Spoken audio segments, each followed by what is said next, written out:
March 19, 1943, Kraków, occupied Poland. The Gestapo headquarters on Pomorska Street stands gray and menacing in morning light, but something has changed. The building's eastern wall, facing the courtyard where prisoners wait before interrogation, displays a mural that wasn't there yesterday. 20 meters wide, 6 meters tall, painted directly onto the stone surface. The image shows a peaceful pastoral scene. Rolling hills, scattered trees, a distant village with a church spire. The style is competent, but unremarkable, the kind of decorative work approved for public display under German occupation authorities. Hauptsturmführer Ernst Keitel, Gestapo administrative officer, stands in the courtyard at 7:15 in the morning, staring at the mural with growing confusion. He walked through this courtyard yesterday at 1800 hours. There was no mural. The wall was bare stone, weathered and stained. Now there's a completed painting covering 60 square meters of surface. Keitel finds the duty sergeant. Who authorized this painting? The sergeant looks uncertain. I assumed you did, Herr Hauptsturmführer. It appeared overnight. Nobody appeared overnight with 20 meters of painting. Keitel snaps. Where are the ladders? Where's the paint? Where are the workers? The sergeant has no answers. Keitel inspects the mural closely. The paint appears completely dry, showing no signs of recent application. The surface texture suggests months of weathering, not hours. Yet Keitel knows with absolute certainty this mural did not exist yesterday. What Hauptsturmführer Keitel doesn't know, what he cannot possibly understand as he stands in the courtyard running his fingers across paint that shouldn't exist, is that the mural was created by Tomasz Kowalski, a 34-year-old set designer who spent a decade painting theatrical scenery before the war. Tomasz knows something the Gestapo doesn't. He knows that human perception is unreliable, that memory is malleable, and that with the right techniques, you can make people believe they're seeing something that isn't there or failing to see something that is. The mural isn't new. It's been on that wall for 6 weeks.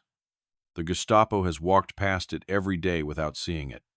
Last night, Tomasz simply made them notice it.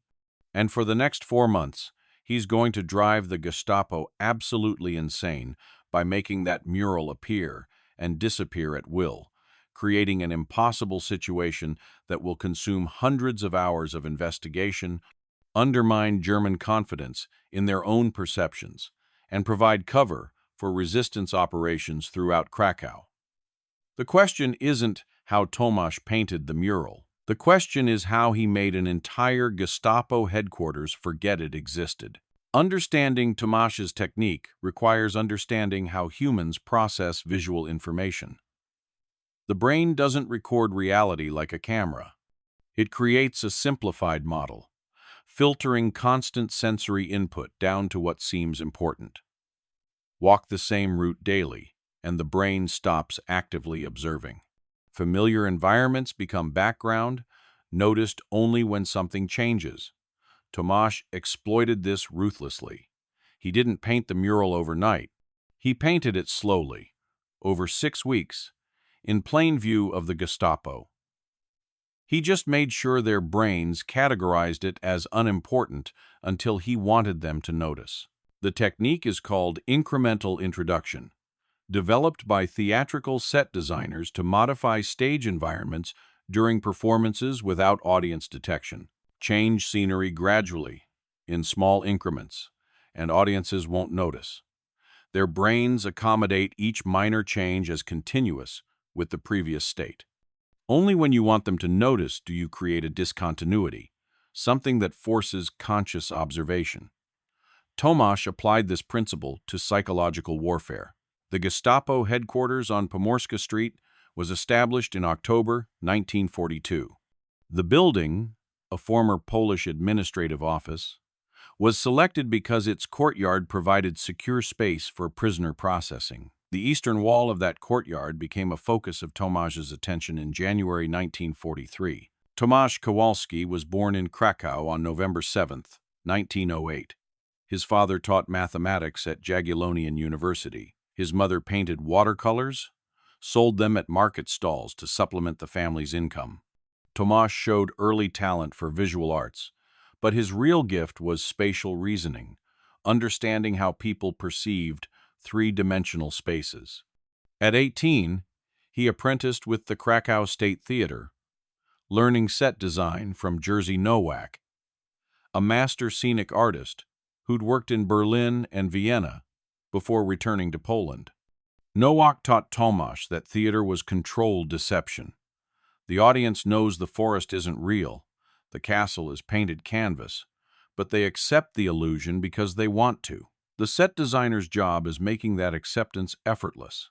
Tomasz learned to paint architectural details that convinced audiences they were seeing stone when looking at plywood.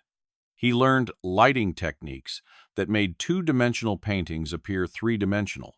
He learned that human perception was shockingly easy to manipulate if you understood the principles. By 1935, at 27 years old, Tomasz was head scenic designer for the State Theater, responsible for productions that played to audiences of 800 people nightly. He created illusions on stage that fooled sophisticated theatergoers sitting 5 meters away. When Germany invaded in September 1939, those skills became something else entirely. The occupation closed the theaters. German authorities classified theatrical production as non-essential, redirected resources toward military needs. Tomasz found himself unemployed, his expertise apparently useless in a conquered nation. But the Polish resistance needed people who understood deception, misdirection, and visual manipulation. By mid-1940, Tomasz was creating forged documents, modifying photographs, and teaching resistance members how to alter their appearance. His work was administrative, invisible. He wanted to do more. The opportunity came in January 1943 when resistance intelligence identified a problem. The Gestapo headquarters processed approximately 40 prisoners daily through the Pomorska Street courtyard. Prisoners waited there before interrogation, often for hours, in full view of multiple windows and guard posts.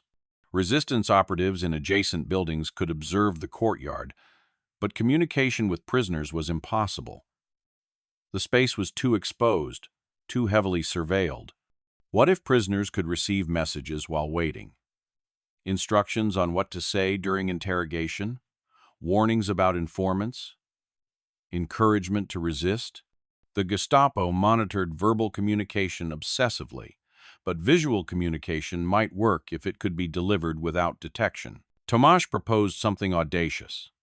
Paint a mural on the courtyard wall, hide encoded messages within the image, and make the mural so psychologically unremarkable that guards wouldn't think to monitor it. The resistance command was skeptical. You want to paint a mural on the Gestapo headquarters? How exactly do you plan to access the building? I don't need to access it, Tomasz explained. I just need to make them paint it themselves. The technique began with reconnaissance. Tomasz spent 2 weeks in January studying the courtyard from adjacent buildings. He documented guard patterns, lighting conditions, which windows had clear views of the eastern wall, and most critically, how personnel moved through the space. What he discovered was that the Gestapo staff walked the same routes repeatedly. Enter through the north gate, cross diagonally toward the main building entrance, occasionally glance toward prisoner holding areas on the west side.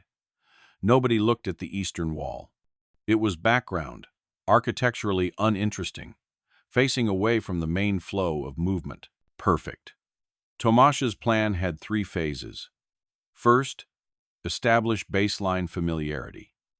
Make the wall register as something the Gestapo had already seen and dismissed as unimportant. Second, introduce the mural incrementally over weeks, in stages so gradual that each day's change seemed continuous with the previous day. Third, create a discontinuity event that forced conscious recognition, making the Gestapo suddenly notice what had been there all along. The psychological impact would be devastating. An entire headquarters suddenly realizing they'd failed to notice a massive painting. It would undermine confidence, create paranoia, make them question their own observational abilities. Phase 1 began on January 23, 1943. Tomasz didn't paint anything. He simply used connections among resistance sympathizers working as cleaning staff to place a wooden pallet against the eastern wall, covered with a paint-stained tarp. The pallet sat there for 3 days. Guards walked past it constantly. Nobody questioned it. Construction materials and equipment were common in occupied Krakow. Buildings needed constant repair due to combat damage and neglect. A pallet with a tarp was invisible, categorized as maintenance equipment. After 3 days, the cleaning staff moved the pallet slightly, adjusting its position. Then, they added a second pallet, then a ladder.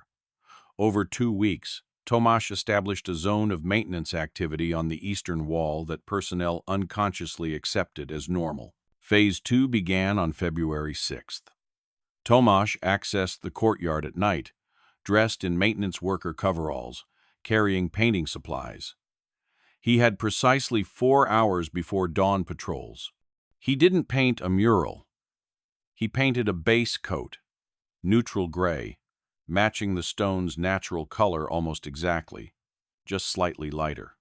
The paint covered 10 square meters, a rectangular section of wall. In daylight, it was barely distinguishable from unpainted stone. The Gestapo staff walked past it the next morning without reaction. The wall looked like a wall, perhaps slightly cleaner, but nothing that registered as significant. 3 nights later, Tomasz returned. He extended the base coat, expanding the painted area to 15 square meters, and added the faintest suggestion of texture, subtle variations in tone that mimicked natural stone weathering. Again, the morning patrols noticed nothing. The wall continued to be a wall. Over the next 4 weeks, Tomasz returned 8 times. Each visit, he added incremental detail, faint horizontal lines suggesting architectural courses, barely visible shadows implying surface irregularities, the slightest hint of color variation. Each addition was so subtle that day-to-day change was imperceptible, but cumulatively, the wall was transforming. By early March, Tomasz had established the foundation of his mural. The painted area covered 40 square meters, but to casual observation, it still looked like weathered stone. Now he began adding representational elements. A horizon line, so faint it was almost subliminal. Vague shapes suggesting distant hills. The key was keeping everything below the threshold of conscious recognition while building complexity incrementally. On March 10th, he added the suggestion of trees, vertical strokes in muted browns and greens that could be mistaken for natural staining. On March 13th, he added architectural elements, a distant building rendered so vaguely it might be imagination. The Gestapo continued walking past the wall daily, seeing nothing unusual. Their brains had categorized the eastern wall as unimportant weeks ago. Each incremental change was too small to trigger reconsideration. The mural was hiding in plain sight, camouflaged not by matching the background, but by developing so gradually that it never registered as new. By March 15th, the mural was essentially complete, 20 meters wide, 6 meters tall, depicting a pastoral landscape with remarkable technical quality. Tomasz had spent 6 weeks painting it during nighttime sessions, totaling perhaps 40 hours of work. The entire Gestapo headquarters had failed to notice. Now came Phase 3, the discontinuity event. Tomasz needed to make them suddenly see what had been there all along. He chose his moment carefully. March 19th, the morning after a significant staff change. Several officers had been transferred, new personnel were arriving, and the headquarters was experiencing disrupted routines. People were paying more attention to changes, to unfamiliar elements. Perfect. On the night of March 18th, Tomasz entered the courtyard for the final time. He didn't modify the mural's content. He modified its visibility. Using a technique from theatrical lighting, he applied a transparent glaze containing light-reflective particles across specific sections of the painting.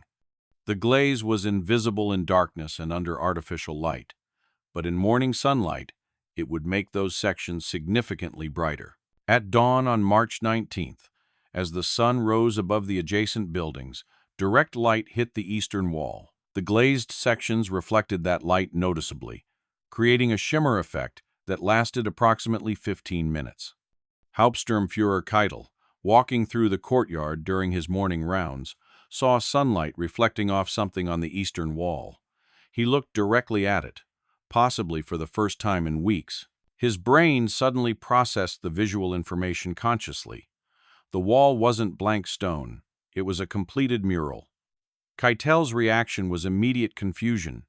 The mural looked old, weathered, established. How had he not noticed it before?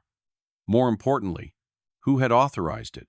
By 800 hours, the courtyard was filled with officers examining the mural.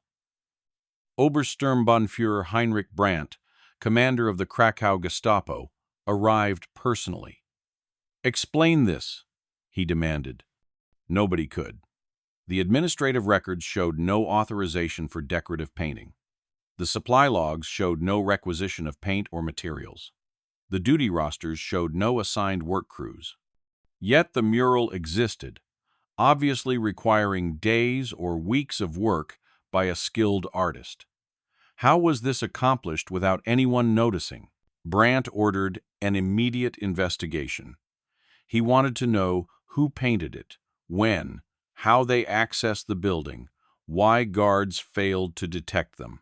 The investigation would consume the Gestapo's attention for days, exactly as Tomasz intended. But Tomasz's plan went far beyond simple distraction. The mural contained encoded messages, information painted directly into the landscape, using a visual cipher known only to resistance operatives. Specific tree arrangements indicated safe houses. The position of clouds conveyed meeting times. Architectural details in the distant village encoded warnings about informants. Prisoners waiting in the courtyard could now receive intelligence simply by studying the painting. The encoding technique was elegant. Tomasz had developed it while creating theater sets, hiding production information in set decorations so stage crew could reference technical details without consulting written notes. A tree with 4 visible branches meant stage left entrance. A building with 3 windows meant lighting queue at measure 12. The system was entirely visual, requiring no written key that could be intercepted. Now he'd adapted it for resistance communication. The pastoral mural wasn't decoration. It was a message board, updated with each incremental addition over 6 weeks, containing intelligence about Gestapo operations, prisoner handling procedures, and resistance escape protocols.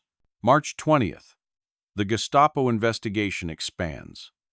Brandt assigns 12 officers to determine how the mural appeared. They interrogate cleaning staff, maintenance workers, and building security. Everyone denies knowledge. They examine the mural's paint, determining its standard commercial paint available throughout Krakow. No special materials. Nothing traceable. They measure the painted area, calculating approximately 40 hours of work would be required. 40 hours of activity inside their headquarters without detection seems impossible. They review guard logs for the previous 8 weeks, looking for gaps in coverage. They find none. The courtyard was monitored constantly. Brandt begins questioning his staff's competence. How did this happen? Why didn't anyone notice? The officers have no good answers. The mural looks old, like it's been there for months. But they're certain it wasn't there in January. Or are they certain? Memory is unreliable. Several officers admit they rarely looked at that wall. It was just background. Maybe the mural had been there longer than they thought. Brandt finds this possibility even more disturbing. If a massive painting could exist in their headquarters for months without anyone noticing, what else might they be missing? On March 22nd, something impossible happens. The mural vanishes. Officers arrive at dawn to find the eastern wall bare stone. No painting, no trace that anything was ever there. Brandt is summoned immediately. He stares at the blank wall in disbelief. 3 days ago, this wall displayed a completed mural that multiple officers examined, photographed, and documented. Now it's gone. Not painted over, not damaged, simply absent. The stone surface shows no signs of recent modification, no paint residue, no indication that anything was removed. Brandt orders a chemical analysis. Technicians swab the wall, testing for paint traces. They find nothing. The wall is bare limestone, weathered and aged, exactly as it should be. The disappearance breaks something in Brandt's mind. He's been fighting Polish resistance for 3 years, dealing with sabotage, assassinations, and espionage. Those are comprehensible threats.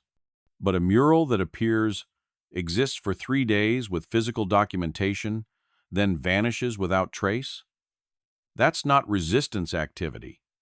That's psychological warfare targeting his sanity. He doubles the guard presence in the courtyard. He installs additional lighting. He orders hourly inspections of the eastern wall. If the mural reappears, he wants immediate notification. His officers think he's becoming paranoid. They're correct, but the paranoia is justified. On March 27th, 5 days after its disappearance, the mural returns, not gradually, apparently instantaneously. At 0600 hours, the wall is blank. At 0715, during morning roll call, an officer glances at the eastern wall and sees the mural, fully present, exactly as it appeared on March 19th. Impossible, but observed by 14 personnel simultaneously. Brandt orders the courtyard sealed. Nobody enters or exits. He brings in cameras, photographs the mural from multiple angles, documents its existence conclusively. Then he assigns guards to watch the wall continuously. 2 officers, 4-hour shifts, with orders to report any change immediately. For 3 days, the mural remains stable, observed constantly. Then, on March 30th, at 14:20 hours, during a brief distraction when both guards respond to a commotion in the adjacent street, the mural vanishes again. The guards were absent from their posts for less than 3 minutes. When they return, the wall is blank. Brandt has the guards arrested for dereliction of duty. He assigns 4 new guards with orders to watch the wall without any breaks, no matter what distractions occur. The new guards maintain perfect vigilance for 18 hours. At 0900 hours on March 31st, while all 4 guards are staring directly at the eastern wall, the mural reappears. One moment, blank stone. The next moment, completed painting. All 4 guards see it happen simultaneously, but none can explain how. There was no artist, no painting activity, no physical process. The image simply materialized. The guards report this to Brandt, who now faces an impossible situation. Either the mural is appearing and disappearing through means that violate physical reality, or his entire staff is experiencing shared hallucinations. Neither explanation is acceptable. Brandt contacts SS headquarters in Berlin, requesting guidance on handling psychologically anomalous resistance activities. Berlin responds with skepticism, suggesting Brandt's staff requires psychiatric evaluation. What Brandt doesn't understand, what the Gestapo cannot comprehend because their framework of reality doesn't accommodate it, is that Tomasz painted 2 murals, one in plain sight on the eastern wall, developed incrementally over 6 weeks. The second on a massive canvas framework installed in a concealed position against the same wall, designed to be raised and lowered with precise timing. The framework was installed during the initial phase when maintenance equipment cluttered the courtyard, camouflaged as construction material. The canvas mural could be deployed in less than 30 seconds, covering the stone wall perfectly. The image on the canvas was identical to the image painted on the stone, creating perfect continuity. When Tomasz wanted the Gestapo to notice the mural, he deployed the canvas version with its reflective glaze that caught morning sunlight. After 3 days of Gestapo investigation, he removed the canvas, revealing the bare stone beneath. The permanent mural on the stone remained invisible because the Gestapo's brains still categorized it as background. They were looking for something that appeared on March 19th, so anything predating that became perceptually irrelevant. When Tomasz redeployed the canvas, the mural reappeared. When he removed it, the mural vanished. The Gestapo was chasing an illusion, unable to distinguish between the permanent painting and the temporary canvas overlay. April continues with escalating psychological warfare. The mural appears and disappears on an irregular schedule, sometimes remaining for days, sometimes vanishing within hours. Each appearance is documented, photographed, examined. Each disappearance is investigated, analyzed, and found inexplicable. Brandt assigns 15 officers to the investigation, pulling resources from actual security operations. Hundreds of hours are consumed trying to explain the impossible mural. Polish resistance operations throughout Kraków benefit enormously. With Gestapo attention focused on the headquarters courtyard, resistance cells conduct operations with reduced surveillance. Tomasz updates the mural's encoded messages with each canvas deployment, providing fresh intelligence to prisoners waiting in the courtyard. The messages inform them which interrogators are most brutal, which guards can be bribed, which stories the Gestapo already knows, and which can be safely denied. Dozens of prisoners receive intelligence that helps them survive interrogation, resist collaboration, and maintain resistance networks. The Gestapo never realizes the mural is functional communication. They're too busy trying to understand how it exists at all. By mid-April, Brandt's investigation has produced a 300-page report documenting the mural phenomenon without explaining it. He's considered possibilities ranging from mass hallucination to enemy chemical agents affecting perception to supernatural intervention. He's interviewed every staff member multiple times, investigated every adjacent building, and examined every piece of equipment in the courtyard. He's found nothing. The mural continues its impossible cycle of appearance and disappearance. Brandt's superiors in Berlin are losing confidence in his competence. How can a Gestapo commander allow himself to be distracted by a painting? On April 23rd, Brandt tries a desperate gamble. When the mural appears during morning inspection, he orders his men to physically damage it.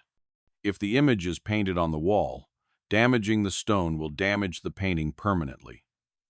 An officer takes a sledgehammer to the eastern wall, striking the center of the mural with full force. The stone cracks, creating a damaged area approximately half-meter across. The mural's image is disrupted where the stone is broken. Brandt orders continuous observation. If the damaged area repairs itself, he'll know he's dealing with something beyond conventional explanation. The damaged section remains broken for 3 days. Then, on April 26th, the mural vanishes as usual. When it reappears 6 hours later, the painted image is intact, showing no damage. But the stone wall beneath still displays the broken section from the sledgehammer strike. The mural's image somehow bridges the damaged area seamlessly, as if painted on an unbroken surface. This is actually the most damaging evidence yet for Brandt's investigation.